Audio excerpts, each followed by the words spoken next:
Shout out Redhead 843. It's me. It's me. Yeah, Redhead 843, wherever you are, whoever you are. Jake is coming for you. It's literally weird. It's on Skye. At the Daily Newsroom. Be I- there, be square.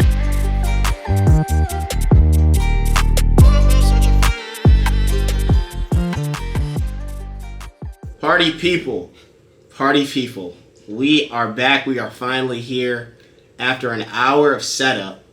We are finally recording this episode. I'm Lawrence Price, the game day editor for the Daily Northwestern. This is the Gameday Podcast. We are here, 6-person team. This year, I'll introduce everybody or go around the table. Or do we want to start with Mr. AC returning? Well, of course, Skye is also returning. But actually, let me go with Jake because Jake's right next to me. Yeah, Jake. Jake, go ahead, give your intro, and then we'll go around the horn like that. All right, sounds good. What's up, everybody? I'm Jake Epstein. I am the development and recruitment editor at the Daily Northwestern this fall, and I am honored to be a guest on the Gameday Podcast. You're so civil. You were just like so straightforward. Maryland education. Mr. AC, let's go that way. AC. My name is Alex Cervantes. I'm the sports editor for the Daily Northwestern this fall. And I just wanted to come back and cover football, so that's why I'm back. Let's go. Go. Hello, everyone. Oh, Go! thank you. Hello, everyone. I'm Aayushya. I'm only a game day writer, not an editor like all these other folks over here. I'd say I chose game day because I had a great experience covering basketball in the winter last year with these two great individuals over here, and I wanted to continue it in football. Well, Double A, you're not alone. Skye's not an editor Oh, yeah. in this corner either. My bad. Forgot which was the sports editor. Former. Oh my Former. gosh. Great Love times. it. Was all your predecessors. Okay, hi. I'm Elena Hubert, party reporter for the Daily as of recently. Go team, rah! I'm also the arts and entertainment editor and covering game day because I love Georgia football and a complimentary program is definitely Northwestern. So, yeah. Interesting team. Yeah. I'm Skye Some say. Swan. I'm a senior was the former sports and assistant game day editor, and actually former Depot editor, if I have to say, and former newsletter editor. I don't think we need to give the whole resume. So yeah, and I wanted to come back because I had such a great experience last time, and it's just so fun to cover this amazing team. All right, but what season did you do Devo in? Because that's a legit question. I did in spring. Yeah. All three do. You weren't in the trenches. I was not in the trenches. Oh my gosh. All right, well, we're here to talk Northwestern football, right? We did that last year. So we're going to break down last game. Northwestern faced or welcomed in Minnesota. The start of Big Ten play. They won 37-34 in overtime. We had 4 of our reporters there. Mr. Double A. Yep. Mr. Jockey. I got to think of a name for it. Hubie Halloween. Hubei. Right. Just some. And Skye. And Miss Swan was there as well. double S.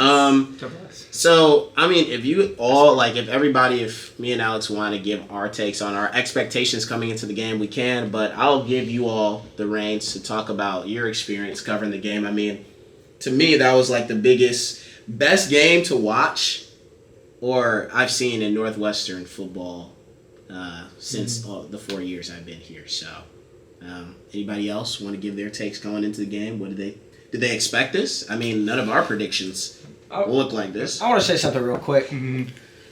I did an interview with a Minnesota website, and I got clowned in the comments for saying Northwestern was going to win. And I came at all the people in the replies, but I just want to come at the Minnesota faithful again. You were very kind. It was good-hearted banter, but hold this L. I was right. Row the boat. Anyway, I predicted a 17-14 win, so I was only off by 20 points on each team. I also predicted that, Alex. Elena copied my score. I did not. Well, that's all I had. I did not predict Northwestern winning. What was your score? I just did not predict them winning, and What does that mean, y'all? We will find the Fearless Forecasters and put a photo of it to show Skye's prediction. Wait, can we put clown music in the background? Yeah. Might just slow it down. Oh. Like, slow it down right then. Just zoom in. Yeah. On the record. No. you could see I my eyes will bulge. say, I predicted Northwestern would lose because I knew it would jinx them and they would win. So, yeah. you're welcome, That's cute. Northwestern. I mean, yeah. I I mean, predicted that's- Northwestern 3-point loss, but that would pretty much like a win, right? 3-point loss. They covered. Just wanted close football at the end. But But definitely, like what you're saying, Lawrence. I agree, Lawrence, what you're saying about this game kind of embodied Northwestern football. Just seeing the team come back. I mean, it was pretty great to watch and like even see the offense come together in those last few drives down the field and those last touchdowns with AJ Henning, Charlie Jerry. Yeah. It was just really great to see them figure out those kinks that they were struggling with in the offense in the first half and figure that out to come back. And you could also see, like, us from the press box, it was so interesting to see the Minnesota defense. They were sweating in their boots. Like, they they could not figure out the offensive drives. They were trying to switch formations and zones, like, right before the snapback, and they were struggling to figure us out what we were doing. And that was pretty good to watch because they were dominating the whole first half offensively. And to give context, Northwestern was down 31-10 going into the fourth quarter. Mm-hmm. They came back, as we said before, to win in overtime. AJ Henning, Ben Bryant connected with AJ Henning with 2 seconds left to go to overtime. And then Ben Bryant again to Charlie Mangieri, first play that Northwestern had. And what was it? Northwestern shut out Minnesota in the fourth quarter. Yeah. So great performance on both sides of the field, and especially to interim head coach David Braun. Don't know why it's still interim, but we'll discuss that at a different time.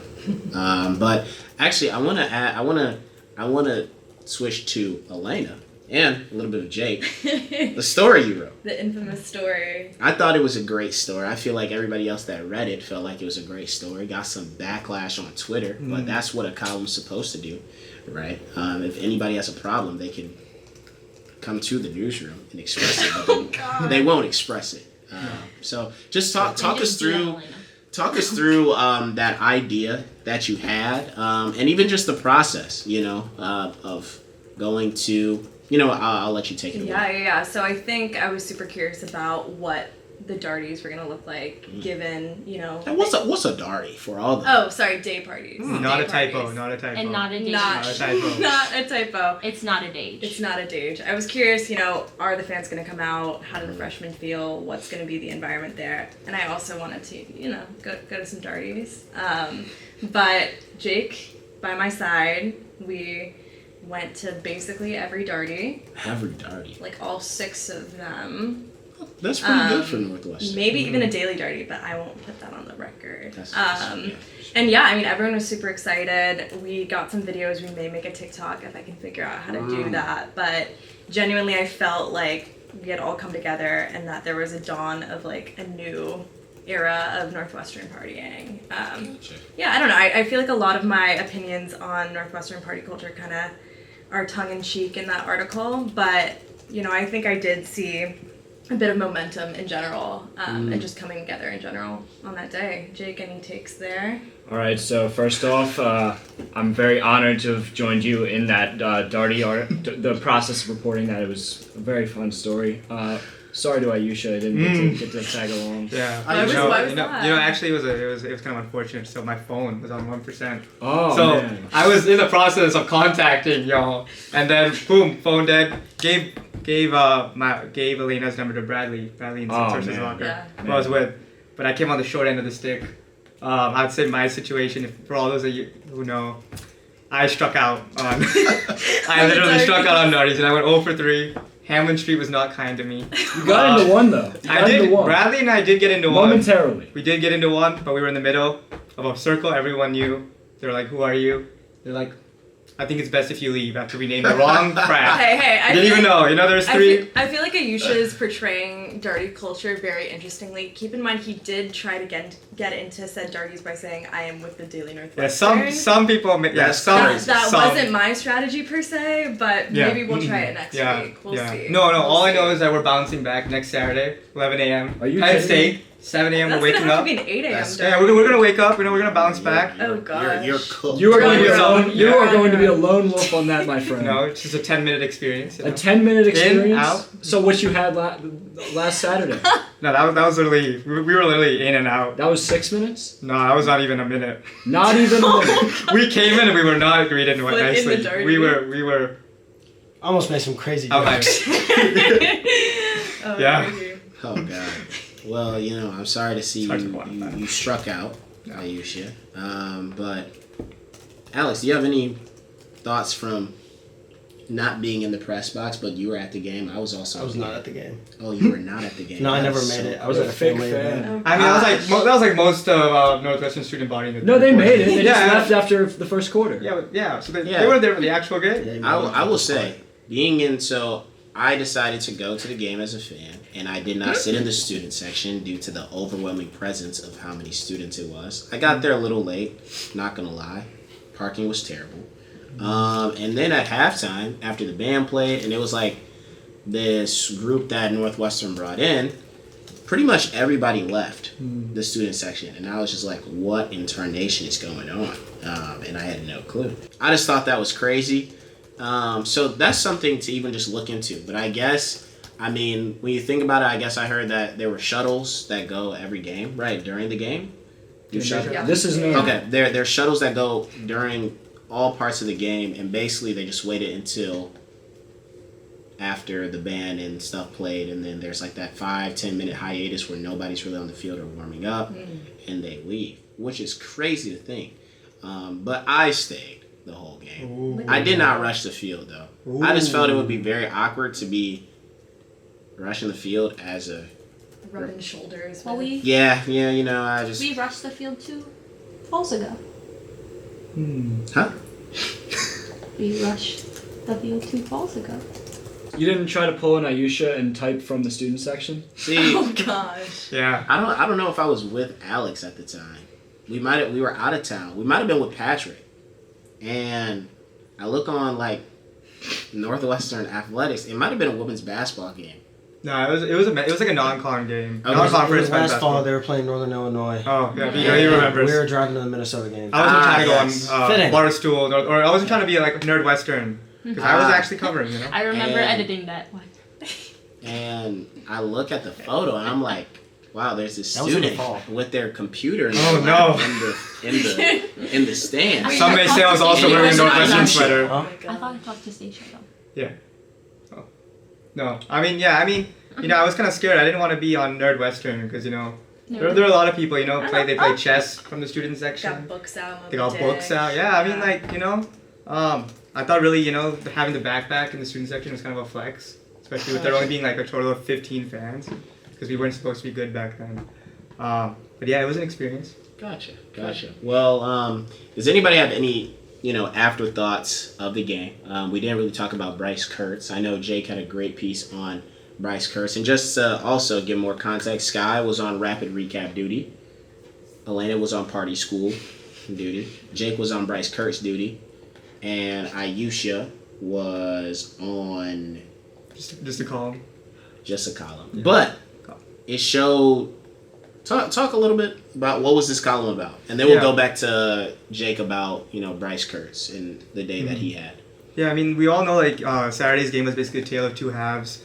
Northwestern, out of the locker room, they came out a completely different team, re-energized, and I kind of wrote about that, about how really with its backs against the wall, Northwestern really came out really proud and really fought for the school, played for the school, especially with all that's been going on sort of behind the scenes, outside.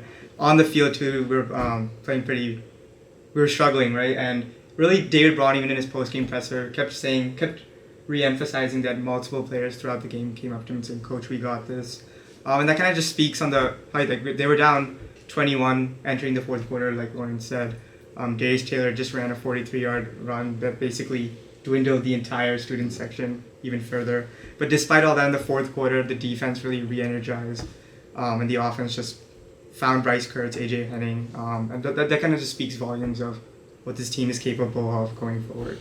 Got it. And now, Jake, if you want to talk about Bryce Kurtz and what a day he had. Oh my! So, I'm sitting there in that press box, middle of the second quarter, and I'm thinking, what is going on in that field? What am I going to write about? What are we going to write about? Like, I'm thinking I'm not going to write another column because what else is there to say? Nothing was going our way. Then suddenly Ben Bryant drops back and hits Bryce Kurtz on an 80-yard bomb. Bro, his top speed was 20.7 miles per hour on that touchdown. First career touchdown for the redshirt senior right there. But his whole day wasn't on that one catch. He had one drive where he had all 3 catches for 69 yards and 17 yards score to cap it off. But it was just his performance uplifted the entire team, and it was a real test of resilience. And he's a player he said in the presser he's had 4 knee surgeries in the last 4 years. Mm-hmm. So if anyone knows how to beat the odds and how to really with everything stacked against you to really come in and produce, it's Bryce Kurtz. And from what we saw, 10 catches, 215 yards, 2 scores. That man was on a mission Saturday night. Definitely. I think also during the press conference, every player kind of lit up when they talked about Bryce Kurtz. It just seemed like he was a big team player, and they were finally happy to see him really get some points there. Yeah, Bryce Kurtz definitely stepped up and showed his upperclassman status and being a leader on the team for an offense, even though starting quarterback Ben Bryant is a graduate / senior 6th year. He hasn't been getting a lot of plays on the field, and Bryce Kurtz being on the field last season, being in this offense this season, he definitely kind of united the whole offensive unit and kind of kept them grounded and kept them with it, even despite the adversity in the first and second quarter. Let's now transition into this upcoming week. Penn State, number 6 Penn State, 6th best team in the country. Goodness gracious. This is not the team you would want to face after such a big win. And even after the big win, the odds are definitely stacked against Northwestern. I don't know what the spread is. It's 25.5. 25.5, my God. But I mean, we can look back at Northwestern's game against Penn State last year. They lost 17-7, but the weather was terrible.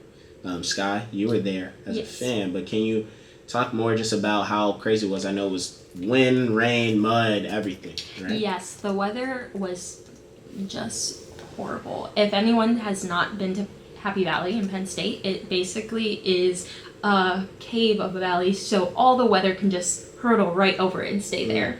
And it was wind that was so uncontrollable, it was hard for them to even keep the ball centered on the field. And the rain was so bad, and it was so cold that it was just a miracle that the game even went on. And despite if there was going to be a thunder, it kind of felt like Tropical Storm Ophelia kind of hitting on the field. But it was, shout out to my East Coasters, they know what they're going through right now.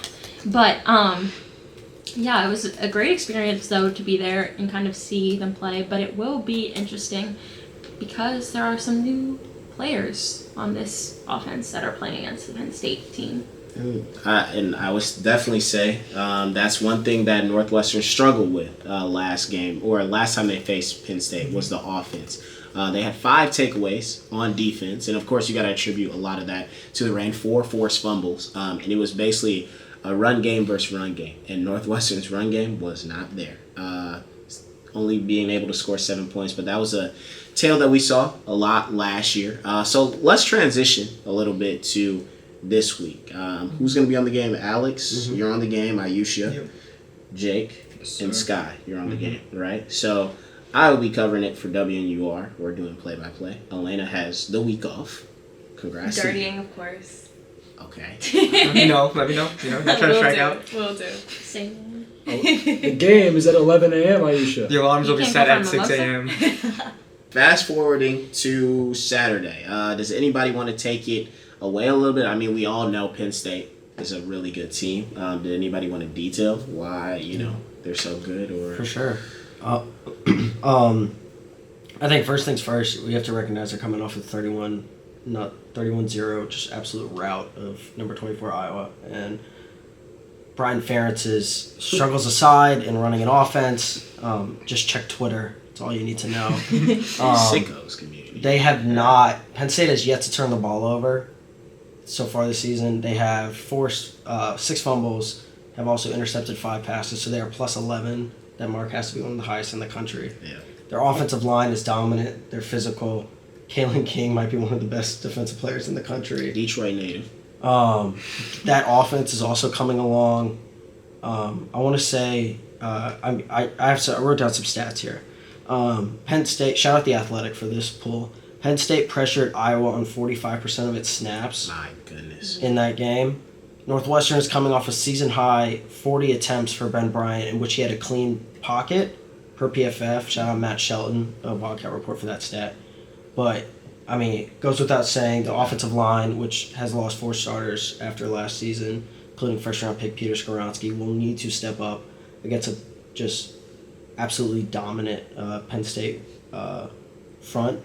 Along with that, Manny Diaz implemented a 3 defensive end look, which not a lot of teams throw at opponents. Against the Hawkeyes, they talked about just kind of giving them an edge in that, I forget which defensive end talked about it after the game, but he said something to the effect of that, like a guard and a center don't really know what to do when they're in space against a defensive end. So we'll see what happens. The momentum from that game for Northwestern is going to be there, so we'll see if they can carry it into another 11 a.m. kickoff. We love those at Ryan Field. And then can't talk about Penn State in terms of their offense without talking about Katron Allen and Nick Singleton. They're kind of two-headed monster at running back. Nick Singleton was actually not the starter for the game against Iowa. He's coming off a 1,000-yard rushing season as a freshman. He has run for 203 yards on the season. However, Allen is leading the team in rushing with 280 rushing yards. He got the nod at starter against Iowa, so we'll see who takes the field, but they're both going to be receiving a ton of touches. It's whether or not Northwestern's run defense, which has been a bit of an Achilles heel this season, can step up. But yeah, long story short, Drew Aller hasn't turned the ball over this season, has 9 touchdowns. The offense is coming along. That defense is physical. It is fast. It is elite. It will be tough. And that's what, honestly, Coach Braun talked about in the presser earlier today, is being physical. Northwestern needing to be physical. And I know that also Penn State has only given up, 5 touchdowns in over 4 games. They've given up 8 points. 8 points per game. They lead the Big Ten in points per game, offensive-wise. And so Northwestern has a huge opponent ahead. There's a chance they might go undefeated in regular season play, the way they're playing. Of course, they got Michigan, Ohio State. But the way they're playing right now, there are not many teams that are 3-level, that stout on all 3 levels. Let me say this. We made Callie McManus look like a stud in that first half. I mean, he did not have an incompletion for 2 quarters of football. And now we're having Drew Aller, former 5-star quarterback, coming into Ryan Field at 11 a.m. And it's not going to be a monsoon like we had Stroud face last year. It's going to be 73 and sunny. Yeah, I mean, Perfect conditions. Weatherman Alex Cervantes just let us know it's going to be a very nice day outside. Aller, if he with good solid protection, which he's going to get, is going to unfortunately carve us up defensively. So we're going to have to get into a shootout with one of the top against one of the top defenses in the country. Number three. I mean, it's going to be a rough day. Hopefully, we can cover. And Northwestern is not a team built for a shootout. No, we all know that. But I don't know if there's really keys to win this game for Northwestern. I mean, there are. There are keys to win this game, but are we talking about winning this game or being competitive to this I mean, either way, you have to force Aller into a couple turnovers, which he hasn't all season. Make him uncomfortable. And then the other thing, too, which Braun talked about in his presser today, you can't fall behind again. Odds are you're not going to be able to complete a 21-point fourth-quarter comeback against Penn State. Right. Regardless of any kind of belief you have within your program. That's just going to be a tough mountain to climb. So Northwestern has not started games fast or well this year. So. I was just about to add, Northwestern has definitely struggled in the first half, and Braun has talked about them being a second half team. But when you're a second half team against the number 6 team in the country, it does not matter how stout you are in the second half if you're down 25 plus points against one of the best in the country. So it's going to be very interesting. Does anybody else have thoughts? I think Northwestern did a really good job tackling later into the Minnesota game. I remember linebacker Xander Mueller's tackle out wide was a very open field tackle to force Minnesota into a punt was huge, but they're going to really need to just play their tails off like no other against Penn State. Does anybody else have? Yeah, I mean, I will say Aller's dominant. I mean, he hasn't thrown an interception once during his college career. Only a sophomore, but I feel like that tells you how good he is in general. But I think Bryant, is confident now that he has a defense behind him, that he's able to move in the pocket. I'm hopeful that we'll at least get a couple touchdowns, but I mean, we're going against a team that averages 7 touchdowns a game, so Yeah. We're hopeful though. It's gonna be a tough one. It's gonna be a tough one. If anybody does not have any thoughts, do you have a score prediction? Not everybody has to give their score prediction. Fearless Forecasters isn't coming out till Wednesday. Who's winning? I don't know. It might be Mr. Double A. It is. No. Is it? You're. No, we. Yeah, I think it's. Well, Notre Dame, Ohio State should be a push regardless. I want that on the record. Yeah. If we're calling it a push, if we're that was the baddest of bad beats, We'll see. It's not a bad beat. Just You get your money back. Like if I threw $10 on Notre Dame to cover +3, Really? they would just give me the $10 back because they lost by 3. Shout out DraftKings. Yeah, God. I'm gonna plug. Nah, I mean, yeah. Use code AlexC10 for 10% off. Oh my gosh. You can cut that. Lawrence, what's your score prediction? I was hoping this question would not be brought to my attention. That's Well, no, it doesn't Sorry. cover at least. Do they cover? Yeah. I do not think Northwestern will cover. They'll cover against Howard. They'll beat Howard. Oh. Penn State though, I expect at least 40 points from Penn State. I could see Northwestern getting up to 14, 17 points. But I see Penn State hanging at least 35 to 40 points on Northwestern. That's. I didn't give a score prediction. I just gave. My number. I kind of heard It's a solid range. Yeah. 43, 17. What about you, Elena? Well, I'll throw the question back at you. I think I'd actually say the same. I mean, they're averaging 7 touchdowns. They'll probably get one more against us, so probably in the 40s. I do want to ask the most outrageous, usually, picker when it comes to scores. Miss Swan, what's your score prediction for Saturday? 18-11. Just wait on it. I need Score more Bobby. research. I need more Alright. research for mine, but I definitely think Penn State is covering.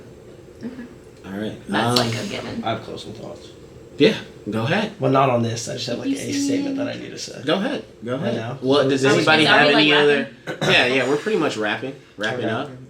You know, last year John Riker was known for introing us with the craziest stuff. Now Jake is sitting up in his seat. I already know what time it is. Maryland. Skye, you want to do a ski for the... All right. Well, if no one else is gonna wrap us up, this is what I'll do. Mike Pajakian, if you're watching, you tried that little trickery with Jack Lausch and Ben Bryant on the field, and it ended poorly. Oh yeah, Mr. it was real Wildcat. bad. And I want to pitch something to you. You're gonna need to go deep into your bag to even try and beat the Nittany Lions this Saturday. You thought he had. I am now imploring you to do a 3-quarterback personnel and do the same thing, but put Brendan Sullivan out there and let him run it out on a post. And we'll probably not score a touchdown, He thought but he maybe had like to. 20 yards. I can wrap this up. It was a really great game and a great win, and we're excited to see what happens in the future with this team. Yeah. Shout out Redhead 843. It's me. It's me. Yeah, Redhead 843, wherever you are, whoever you are. Jake is coming for you. It's literally me. It's on Look site. at this. At the Daily Newsroom. Be there and be square. I just want you to know I do not have a BSJ, so my meaningless BSJ is actually non-existent. He graduates in 2 years. You can say it's BS. That's right. All right. Peace, love, and prosperity, everybody. See you next week.